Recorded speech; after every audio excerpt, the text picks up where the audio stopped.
월요일 아침 외신 브리핑의 김희욱입니다.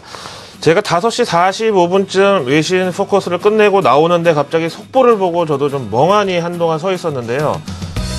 사실 오늘 여러 가지 이슈 중에 가장 메인 이슈는 이 차기 연준의장 후보에 대한 서머즈냐 옐런이냐, 확실하다고 또 서머즈가 한 사람도 있고 옐런이 아직까지 가능성이 있다는 사람도 있고 이거였는데 갑자기 서머즈가 후보 사퇴를 발표했습니다. 외신 뉴스 속보를 보시죠. 전 재무장관 겸 하버드 경제학과 교수로 재직 중인 동시에 유력한 차기 연준의장 후보였던 로렌스 서머즈가 후보 사퇴 의사를 담은 편지를 오바마 대통령에게 보냈고, 오바마 대통령은 이를 수락한 것으로 월스트리트저널과 마켓워치에서 함께 전하고 있습니다. 대통령이 이걸 수락했다는 거죠. 서머즈가 도대체 어떤 편지를 보냈길래 저랬는지 원문을 한번 구해와서 읽어봐드리겠습니다. 하버드 대학교 레터시트에 쓰여진 이번 서신은 현지 시간으로 일요일자로 작성이 됐고요. 그냥 맨 첫 줄에서 연준의장 사퇴 의사를 갖다가 직접 밝히고 있습니다. 그러면서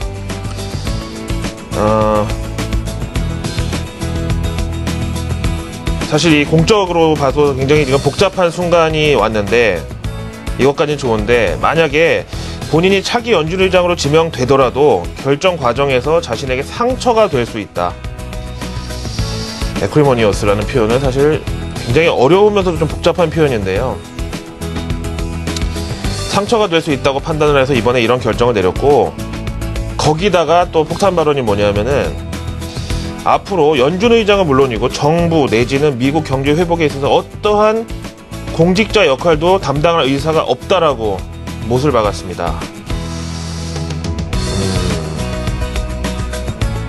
그러니까 이 강도가 좀 있잖아요. 이것도 어떻게 보면 공문인데 그 중에서 거의 최고 강도의 강한 거부감을 나타내고 있는 서머즈의 서신 내용이 되겠고요. 백악관 측의 입장 보실까요?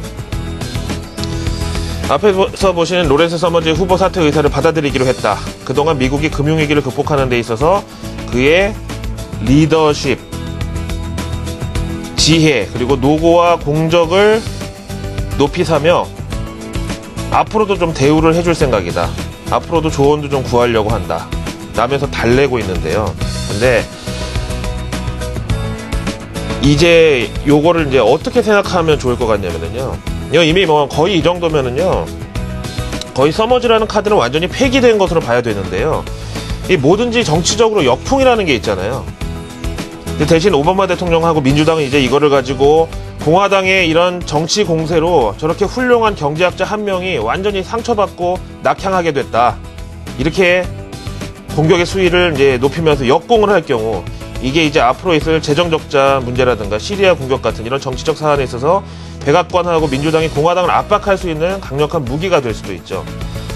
사실 월가의 컨센서스도 서머즈가 더 높다고 봤었고요. 또 이제 시중에서도 서머즈에 대한 이 지지하는 사람들이 좀 꽤나 많았었거든요.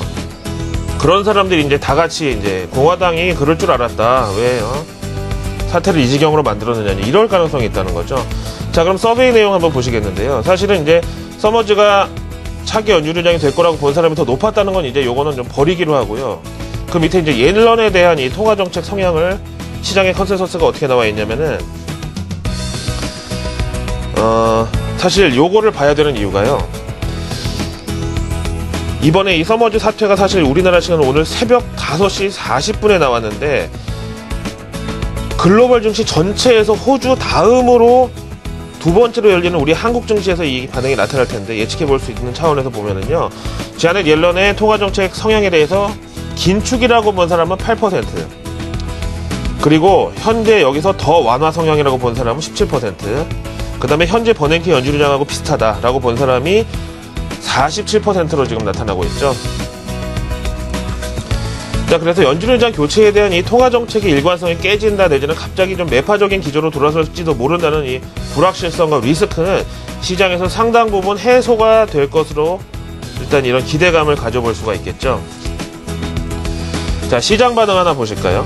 달러 대비 엔화 환율인데요. 보시다시피 뉴스 나온 이후로 수직 낙하하고 있죠. 달러 엔 환율이 99엔 밑으로 지금 추락하면서 달러 약세, 엔화 강세가 나타나고 있습니다. 오늘 우리나라 서울 환시에서도 비슷한 반응. 달러 약세가 갑자기 이제 좀 폭이 얼만큼이 될지는 모르겠지만 일단 나타날 것으로 예상을 하는 게 좋을 것 같고요. 정신없는 뉴스. 로렌즈 서머즈의 연준의장 후보 사퇴 소식을 이렇게 전해드렸습니다. 다음 내용으로 이제 지난주부터 할리데이 리스크라는 표현을 많이 들었는데요. 사실 오늘 목요일 같은 월요일입니다. 내일 하루만 더 지나면 이제 추석 연휴에 돌입을 하는데요. 어떠한 이 대외 이슈가 큰 불확실성으로 대기하고 있을 경우에 휴일 되기 전에 차익 실현 내지는 현금화를 해놓자는 이런 대량 매도세가 있을까봐 저는 이게 걱정이라고 말씀드렸는데, 그 이슈 중에 또 하나는 바로 FOMC입니다. 이거에 따라서 오늘 월요일장, 화요일장 외국인들의 투심을 이제 우리가 생각해 볼 수 있겠는데요. 지금 보시면은요, 노르디아 리서치라는 컨설팅사에서 작성된 자료고요. 현재 이제 월가 금융기관들의 테이퍼 전망을 종합적으로 반영하고 있기 때문에 봤는데요. 일단 소제목이 저는 이렇게 이걸 의역을 해놨습니다.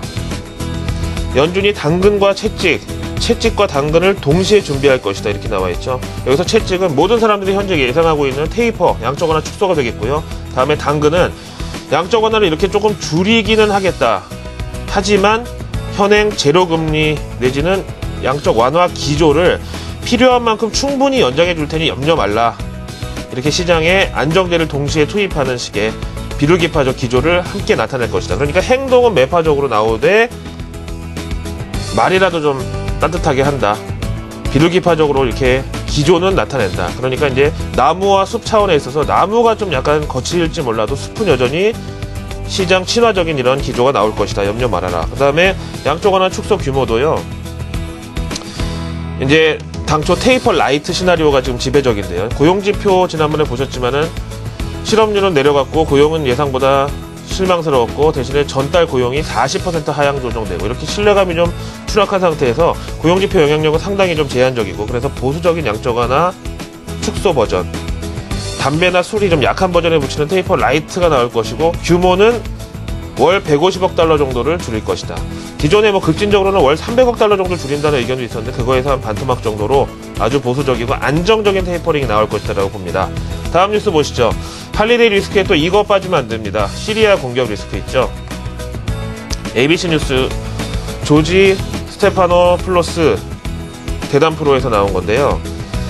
일단은 시리아 공격에 있어서 시기를 좀 놓친 데다가 의회의 요구를 같이 좀 공동 책임 이렇게 떠넘기려고 했는데 또 갑자기 러시아가 끼어들면서 이상한 입장이 돼버린 오바마 대통령.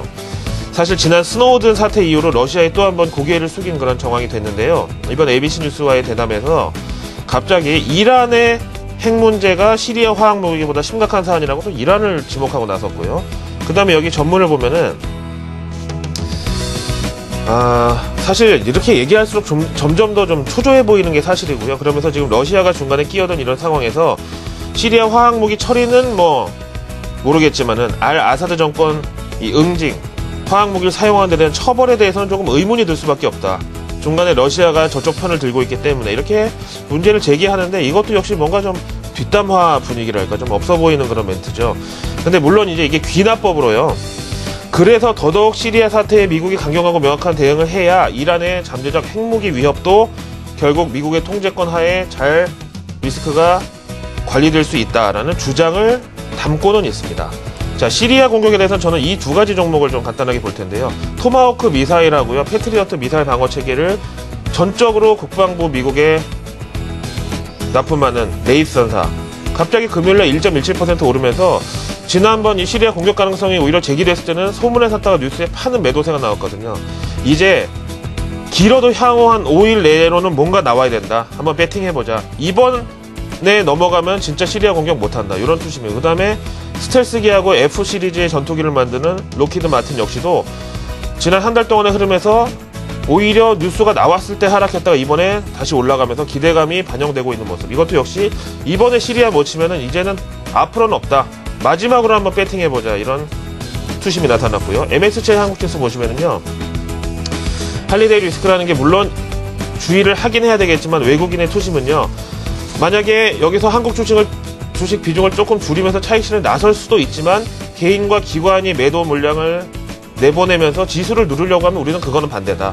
그래서 지난 금요일 같은 경우도 외국인이 이제 매수폭이 축소되긴 했지만 기관 물량을 3,700억 정도 그대로 받으면서 외국인이 순매수 기조를 나타냈죠. 이거는 지수 방어에 대한 의지는 사실 외국인이 더 크다. 그래서 61선이면은 코스피 2000선 초반대 한 2030까지는 외국인들이 내다보고 있기 때문에 이거에 대한 하방 압력이 개인이나 기관에서 나오면 오히려 외국인이 우리 증시를 방어해준다. 이렇게 해석이 가능하겠죠.